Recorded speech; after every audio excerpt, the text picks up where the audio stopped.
నమస్తే, welcome to Magna TV. నేను Aditya. Hero Ram Charan Ayyappa దీక్షలో ఉండి కడపలో ఒక దర్గాకి వెళ్ళారని, ఇప్పుడు ఆ అంశాన్ని అయ్యప్ప భక్తులు అలాగే అయ్యప్పకు సంబంధించినటువంటి గురుస్వాములు ఎవరైతే ఉంటారో మరి వాళ్ళు తీవ్రంగా ఖండిస్తూ ఉన్నారు. బహిరంగ క్షమాపణ చెప్పాలి హీరో రామ్ చరణ్ అంటూ కొన్ని వ్యాఖ్యలు కూడా సోషల్ మీడియా వేదికగా మనం చూస్తూనే ఉన్నాం. మరి దీని గురించి తెలుసుకునే ప్రయత్నం చేద్దాం. ప్రస్తుతానికి మనతో పాటు స్టూడియోలో ఉన్నారు ప్రముఖ పొలిటికల్ అనలిస్ట్ అండ్ సామాజిక విశ్లేషకులు శివరామ్ గారు ఉన్నారు. సార్ అడిగి మన విషయాలు తెలుసుకుందాం. సార్ నమస్కారం. సార్, హీరో రామ్ చరణ్ హీరోగా ఎంత మంచి పేరు తెచ్చుకున్నారో, చిరంజీవి తనయుడిగా ఎంత మంచి పేరుందో మన అందరికీ తెలుసు. ఆయన ప్రస్తుతానికి అయ్యప్ప దీక్షలో ఉన్నారు. మరి దీక్షలో ఉండి ఒక పని నిమిత్తమో మరి ఏమో తెలియదు, కానీ రీజన్ ఏంటో మనకు తెలియదు, కడపలో ఒక దర్గాకి వెళ్ళడం జరిగింది. ఇప్పుడు దాన్ని అయ్యప్ప భక్తులు కానీ, హిందువులు కానీ, బజరంగ్ దళ్ వాళ్ళు కానీ, అయ్యప్పలకు సంబంధించిన గురువులు కానీ తీవ్రంగా ఖండిస్తూ ఉన్నారు. చేసింది తప్పు కాబట్టి తెలుసో తెలియకో చేశావు, ఇప్పుడు బహిరంగ క్షమాపణ చెప్పండి అన్నట్టుగా అడుగుతున్నారు. మరి దీన్ని అసలు ఎలా చూడొచ్చు మనం? ఇప్పుడు ఇదే రామ్ చరణ్ గారండి, మాల లేకుండా నార్మల్గా ఉన్నప్పుడు కడప దర్గాకి వెళ్ళినా లేదా మెదక్ చర్చ్ వెళ్ళినా ఇష్యూ కాదు, అది కాంట్రవర్షియల్ కాదు. కానీ మాల వేసుకొని వెళ్ళాడు కాబట్టి అయ్యప్ప భక్తులు అంటే హిందువులు కాదు, ఎస్పెషల్లీ హిందువులలోనే ఒక వర్గము అయ్యప్ప భక్తులు మాత్రము ఈ విధంగా మాట్లాడడంలో న్యాయం ఉంది అని చెప్తాను నేను. ఎందుకంటే మనము భారతదేశంలో బ్రతుకుతున్నందుకు రాజ్యాంగాలను, చట్టాలను దాని ప్రకారంగానే ముందుకెళ్ళాలి.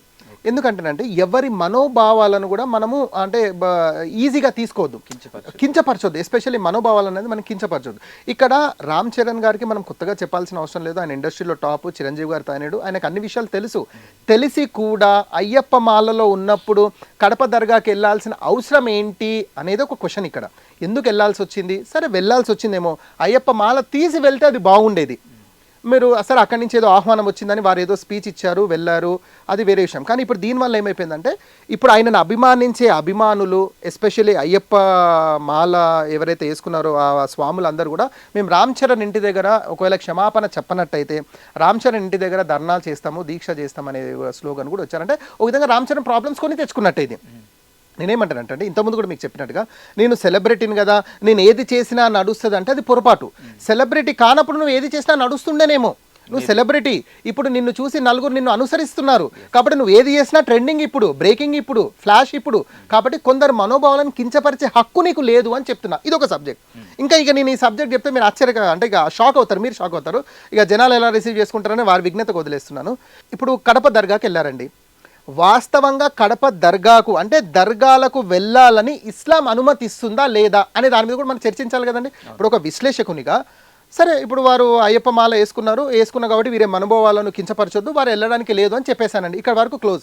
కానీ వాస్తవంగా ఒక విశ్లేషకునిగా దర్గాలకు వెళ్ళొచ్చా వెళ్ళొద్దా అనే క్లాజ్ని కూడా నేను విశ్లేషించాను ఈ విషయంలో. అయితే ఇప్పుడు దర్గాలకు వెళ్ళొచ్చా వెళ్ళొద్దా అంటే నేను గీతాలో పరిశీలించాలా, బైబిల్లో పరిశీలించాలా, ఖురాన్లో పరిశీలించాలండి? ఇస్లాం స్క్రిప్చరు ఖురాన్ కాబట్టి నేను ఖురాన్లోనే కదా పరిశీలించాలి. నేను గీత బైబిల్ అయితే పరిశీలించవద్దు కదా, అవునా కదా? నేను ఇప్పుడు మిమ్మల్ని అడుగుతున్నాను, ప్రజలను అడుగుతున్నాను, ఒకసారి ఖురాన్ గ్రంథాన్ని మీరు ఓపెన్ చేయాల్సిన అవసరం లేదు, డైరెక్ట్ మీరు గూగుల్, ఇవాళ రేపు గూగుల్ ఉంది కదండి, గూగుల్లో అడగండి. Chapter number 18 verse number 102. ఇది నా రీసెర్చ్ విషయం నేను మీకు చెప్తున్నాను. అందులో డైరెక్ట్గా ఒక వర్స్ ఉంటుంది, అంటే ఒక ఆయత్ అంటారు వీళ్ళ లాంగ్వేజ్లో.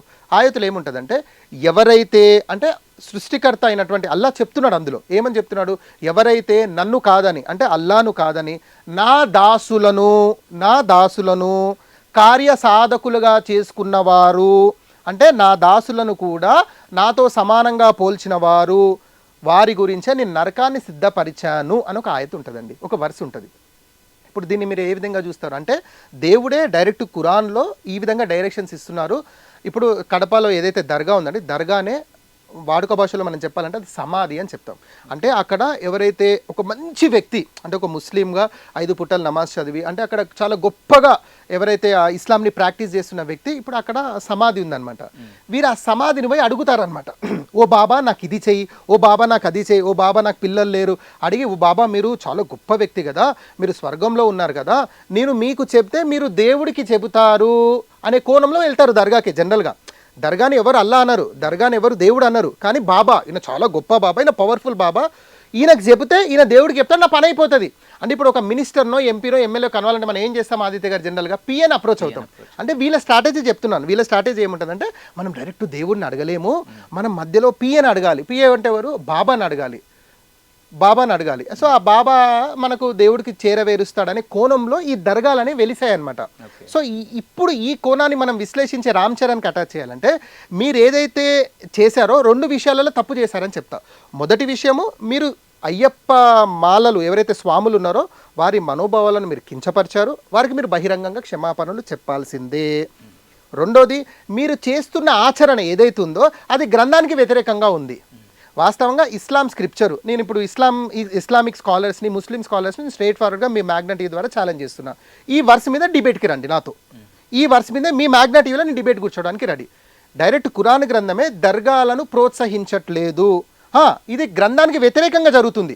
ఇప్పుడు గ్రంథానికి వ్యతిరేకంగా కొంత మన హిందువులు కూడా కొంత గ్రంథానికి వ్యతిరేకంగా కొన్ని చేసుకున్నారు, క్రైస్తవులు కొన్ని చేసుకున్నారు, ఆ విధంగా ముస్లిమ్స్ కూడా కొన్ని చేసుకున్న ఆచరణలో ఇది నా రీసెర్చ్లో నేను మీకు చెప్తున్నటువంటి విషయం. కాబట్టి గ్రంథానికి వ్యతిరేకంగా జరిగింది ఆచరణ, అక్కడ అయ్యప్ప స్వాముల మనోభావాలను కించపరిచారు మీరు. కాబట్టి రెండింటి కూడా మీరు బహిరంగ క్షమాపణలు చెప్పాలని రామ్ చరణ్ నేను డిమాండ్ చేస్తున్నా. ఓకే, అంటే ఇప్పుడు అయ్యప్ప స్వాములు ఎవరైతే ఉన్నారో, ఇప్పుడు కొంతమంది అంటే రామ్ చరణ్ తెలుసో తెలియకో తప్పు చేశారు. ఇప్పుడు ఎవరైతే వాళ్ళకి మాలలు వేస్తూ ఉంటారు కదా, గురువులు అంటారు కదా, అయ్యప్ప గురువులు, సో వీళ్ళు ముందే కొన్ని కండిషన్స్ కానీ, ఆ రూల్స్ కానీ, ఆ టర్మ్స్ కానీ చెప్పుంటే బాగుండేదేమో అన్న వేలో కూడా కొంతమంది ప్రశ్నిస్తూ ఉన్నారు. మరి వాళ్ళకేం సమాధానం చెప్పారు? సార్, ఇప్పుడు రామ్ చరణ్ గారు ఫస్ట్ టైం వేసుకోలేదు మాల, ఆయన ఆల్రెడీ ఇప్పుడు చాలాసార్లు మాల వేసుకున్నారు. అయితే ఆయనకు కొన్ని విషయాలు తెలుసు, కొన్ని విషయాలు తెలియదు. ఇప్పుడు నేనేమంటానంటే, ఒక నార్మల్ పర్సన్స్ కంటే మనం చెప్పగలుగుతాం, లేదా నార్మల్ పర్సన్స్ మనతో రెగ్యులర్గా మనతో సమూహంలో కూర్చుంటారు కాబట్టి కొన్ని విషయాలు తెలుసుకోగలుగుతారు. ఇప్పుడు రామ్ చరణ్ లాంటి ఒక సెలబ్రిటీ అంటే చాలా అంటే వెళ్ళలేము, అతను కలవలేము, యాక్సెస్ ఉండదు. సరే, ఎవరో ఒక గురువు ఆధీనంలో ఉండొచ్చేమో, ఆ గురువు మాట ఈయన సగం వినుండొచ్చు, సగం వినకపోవచ్చు, 2 జరగచ్చు. ఇప్పుడు గురువు చెప్పిండొచ్చు అనుకుందాం, అయ్యా రామ్ చరణ్ గారు మీరు మాలలో ఉన్నారు, ఎలాంటి ప్లేసెస్కి మీరు వెళ్ళడానికి లేదు, ఇలా ఇలా అని చెప్పిండొచ్చు అనుకుందాం కొద్దిసేపు. అది ఈయన వినుండొచ్చు, వినకపోవచ్చు, 2 జరగవచ్చు అక్కడ. లేదా ఇలా కూడా అనుకోవచ్చు, ఆయన గురువు గారు రామ్ చరణ్ లాంటి సెలబ్రిటీకి ఈ విషయం తెలియదా, నేను ఎందుకు చెప్పాలి, బేసిక్ కదా ఇది సెన్స్, అయ్యప్ప మాల వేసుకున్నప్పుడు దర్గాలకు వెళ్ళొద్దు, చర్చిలకు వెళ్ళొద్దు, ఇది బేసిక్, నేనెందుకు చెప్పాలి అనే కోణంలో కూడా అయి ఉండొచ్చు. ఇప్పుడు ఏదైతే ఇక్కడ స్వాములు బహిరంగం వచ్చి క్షమాపణ చెప్పాలని రామ్ చరణ్ ఎవిడెన్స్ చేస్తారు, ఇప్పుడు రామ్ చరణ్ వచ్చి ఆన్సర్ ఇవ్వాలి. ఇది వాస్తవంగా నాకు ఈ విషయం గురువు చెప్పాడండి, ఇది గురువుకి సంబంధం లేదు, ఇది దీనికి పూర్తి బాధ్యుని నేనే అని ఒక ఆన్సర్ ఇవ్వాలి. లేదండి నాకు ఇట్లాంటి విషయాలు తెలియదు వాస్తవంగా, కాబట్టి నేను వెళ్ళాలండి, what ever it may be, I'm extremely sorry అని ఒక మాట చెప్తే పోయేది కదండి, ఇబ్బంది ఏముంది? ఒక మాట సారీ చెప్పడం వల్ల ఇబ్బంది ఏంటి అంటున్నా, దానివల్ల 100 కోట్లు 1000 కోట్లు ఆస్తులు ఏమైనా తగ్గిపోతాయా? ఇప్పుడు వారి భార్య ఉపాసన గారు ఒక ట్వీట్ చేశారు, మనం ఇండియాలో ఉంటున్నాం, సెక్యులర్ కంట్రీ, అవన్నీ చెప్పుకుంటూ పోయారు. నేనేమంటున్నా అంటే, ఇండియాలో ఉంటున్నాం, సెక్యులర్ కంట్రీ, అన్ని ప్లేసెస్కి వెళ్ళు, ఇది నీకు అది వేరే విషయం, కానీ నార్మల్గా ఉన్నప్పుడు వెళ్ళు, ఎవరు వద్దన్నారు? ఇప్పుడు నార్మల్గా ఉన్నప్పుడు వెళ్ళు, చర్చ్కి వెళ్ళు, దర్గాకి వెళ్ళు, మసీద్కి వెళ్ళు, గుళ్ళకి వెళ్ళు, ఎక్కడన్నా జరిగిందా అండి? అబ్జెక్షన్ జరిగినాయి, డిస్టర్బెన్స్ జరిగినాయి? ఏం జరగలేదే. నువ్వు ఒక పర్టికులర్లీ దీక్షలో ఉన్నప్పుడు ఈ విధమైనటువంటి యాక్టివిటీస్ చేసావు కాబట్టి డిస్టర్బెన్స్ అని. ఇప్పుడు రాధా మనోహర్ దాస్ కానీ, లేకుంటే కొందరు గురువులు, కొందరు అయ్యప్ప స్వాములు, గురుస్వాములు కూడా వాళ్ళు అంటే వాళ్ళు డైరెక్ట్గా వాళ్ళు బహిరంగ క్షమాపణలు చెప్పాలని డిమాండ్ చేస్తున్నారు. అంటే ఈ విషయంలో ఉపాసన గారి స్టేట్మెంట్ ఏముందో అది మాలలో ఉన్నప్పుడు కాదు, మాలలో లేనప్పుడు వర్తిస్తుందని నేను చెప్తున్నాను. రెండోది, గురువు చెప్పాడా చెప్పలేదని రామ్ చరణ్ గారు ప్రెస్ మీట్ పెట్టి చెప్పాలి. ఎందుకంటే ఇప్పుడు ఆయన నార్మల్ వ్యక్తి కాదు, ఇప్పుడు ఆయనను కలవాలంటేనే ప్రేయర్ అపాయింట్మెంట్స్, అది అంత సెక్యూరిటీ జోన్ అదంతా ఉంటుంది. కాబట్టి ఆయన ఏ గురువు ఆధీనంలో ఉన్నాడో కనీసం ఆ గురువు అని వచ్చి ప్రెస్ మీట్ అన్న పెట్టాలి. అవునండి, రామ్ చరణ్ గారికి నేను చెప్పలేదండి, వాస్తవంగా నా మిస్టేకే, రామ్ చరణ్ తరఫు నుంచి నేను సారీ చెప్తున్నాను, బస్ అయిపోయింది. సారీ చెప్పడంలో ఇబ్బంది ఏముందని అడుగుతున్నాను. అండ్ ఇప్పుడు ఏదైతే ఉపాసన గారు ట్వీట్ చేశారో, మరి ఆ ట్వీట్ అంటే ఇప్పుడు మీరు అన్నట్టు సెక్యులరిజం ఇదంతా ఉంది కదా, సో దీక్షలో లేనప్పుడు మీ ఇష్టం, బట్ దీక్షలో ఉన్నప్పుడు కొన్ని టర్మ్స్ కండిషన్స్, అంటే ఇప్పుడు ఈ ఏదైతే ఇష్యూ ఉందో దీన్ని కాస్త రప్చర్ చేశారనుకోవచ్చా? ఒక విధంగా అలానే అండి, అంటే ఒక విశ్లేషణాత్మక, అంటే ఒక విశ్లేషణ కోణంలో చూడాలంటే మీరు అన్నట్టు కొంత రచ్చననే చెప్పొచ్చు. లేదు అంటే నార్మల్ కూడా అయ్యప్ప స్వామి భక్తులు కూడా దీన్ని డైజెస్ట్ చేసుకోలేకపోతున్నారు. ఎందుకంటే ఉపాసన ట్వీట్ చేశారు, ఈ విషయం వాళ్ళకు కూడా తెలుసు, కానీ అయినా కూడా వాళ్ళు సారీ డిమాండ్ చేస్తున్నారు. ఆ ట్వీట్కి వారు సాటిస్ఫై లేరనేది కదా క్లియర్గా అర్థమవుతుంది. ఇప్పుడు వారు ఏంటండి, అవునండి నేను ఇలా వెళ్ళాను, వాస్తవంగా నాకు తెలియదు, ఐఎమ్ ఎక్స్ట్రీమ్లీ సారీ అండి, నెక్స్ట్ టైం చేయను, డిస్టర్బెన్స్ ఉండదు కదా, ఇష్యూ కాదు కదా, సోషల్ మీడియా ఎలక్ట్రానిక్ ప్రింట్ ఇంత వైరల్ అవ్వదు కదా. రామ్ చరణ్ ఎందుకు స్పందించలేకపోతున్నాడు? సరే ఇప్పుడు నేను వెళ్తే సారీ అంటే ముస్లిం సమాజం దగ్గర నాకు ఎక్కడైనా చెడ్డ పేరు వస్తుందని ఆలోచిస్తున్నాడా? లేదా ముస్లిం సమాజాన్ని కూడా చెప్పండి, వాస్తవంగా నేను దీక్షలో ఉన్నానండి, నేను ఇలా చేయాల్సింది కాదు, నేను దీక్ష అయిపోయిన తర్వాత మళ్ళీ మీ దగ్గరకు వస్తా అనైనా ఒక స్టేట్మెంట్ ఇవ్వండి.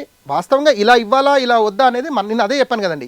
ఏం చేయాలన్నా ఏం చేయొద్దన్నా మన ఆదిత్య గారు మనకంటూ ఒక మాన్యువల్ ఉంది, గైడ్ లైన్స్ ఉంది, గైడ్ లైన్స్ ప్రకారం చేస్తే డిస్టర్బెన్సే లేదు. ఇప్పుడు ఇదే దర్గా కమిటీ వాళ్ళు రామ్ చరణ్ ఆహ్వానించారండి, డైరెక్ట్ ఖురాన్లో ఈ వర్స్ చూపించి 18:102 ప్రకారంగా వెళ్ళొద్దని ఉంది కదండి, వెళ్తే నరకం అని ఉంది కదండి, మరి దీనికి మీరు ఆన్సర్ ఇవ్వండి, నేను వస్తాను అనమనండి రామ్ చరణ్ని.